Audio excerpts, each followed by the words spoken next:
In 1993, Foreign Affairs published an internationally recognized article titled The Clash of Civilizations. In it, Samuel Huntington famously asserted that lines between civilizations will be the battle lines of the future.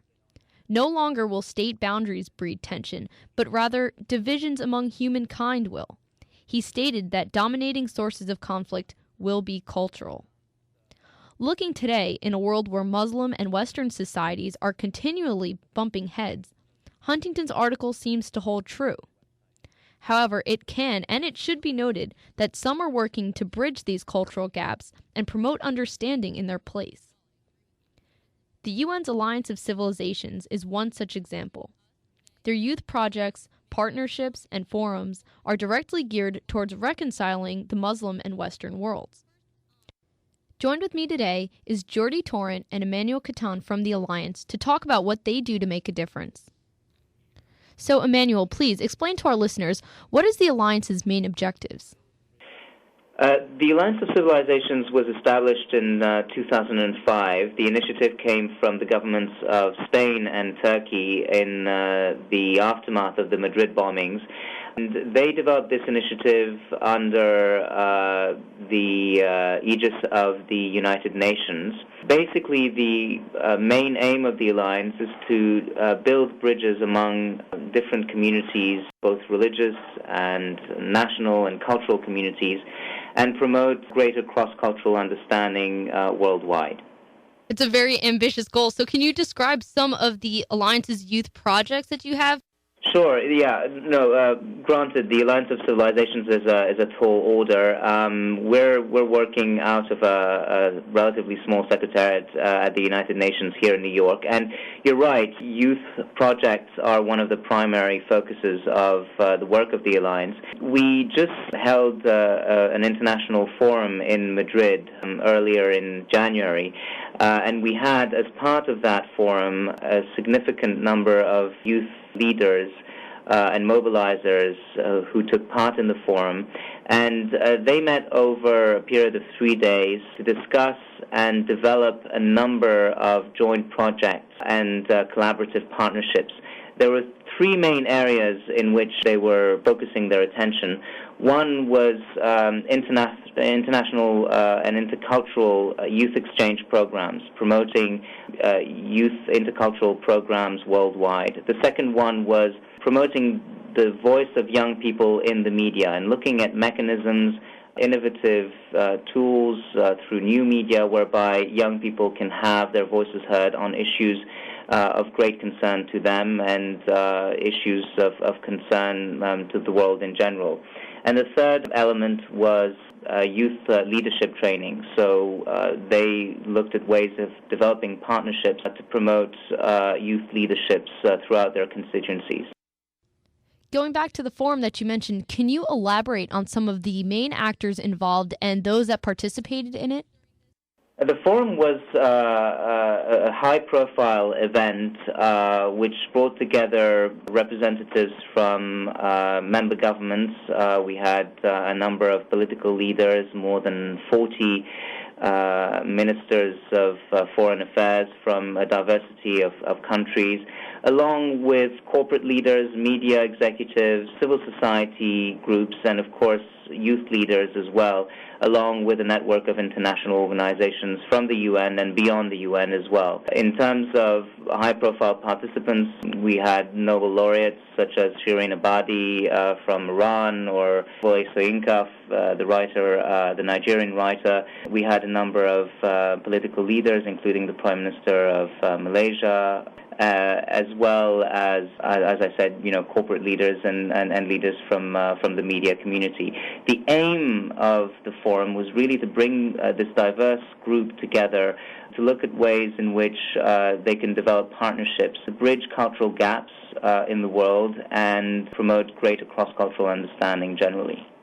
And how has the response been since the forum? Relatively positive? Has there been more demand for these type of forums to exist again? Sure. The response was extremely positive, and we're now sifting through the emails and all the responses that we've been receiving in order to start in the second phase really of the alliance, which will be implementing some of these partnerships and some of the projects that came out of the forum. The response was overwhelming, really, I must say, and we have now a number of proposals for establishing national plans to implement Alliance of Civilizations objectives in a number of countries, and a lot of proposals also from international organizations, media organizations who want to work closely with us.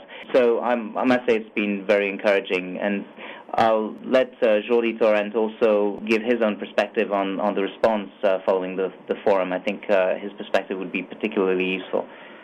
Yes, but thank you, Emmanuel. Especially from my experience and hands-on participation in the media literacy education working session has generated a tremendous amount of interest and support. We are now creating an international network of universities, communication departments and colleges, organizations who are working with media literacy education from around the world to work jointly with the Alliance in developing a number of initiatives, but particularly a website clearinghouse that will be a repository of information, resources that educators, researchers, and students will be able to use. There was already an existing interest on this, but after the forum and during the forum has really expanded tremendously. So we're very pleased of the feedback that we are getting. I'm glad you jumped on the line, Jordi. I wanted to talk about how people can get involved with the Alliance and the Media Literacy Clearinghouse, but before we get into it, can you in your own words explain for our listeners what is media literacy and how does it play a role in promoting cross-cultural dialogue? Well, there are a number of definitions, and media literacy is a term that some people define in different ways. There is what's called media education, and media literacy, it's understood that is an outcome of media education.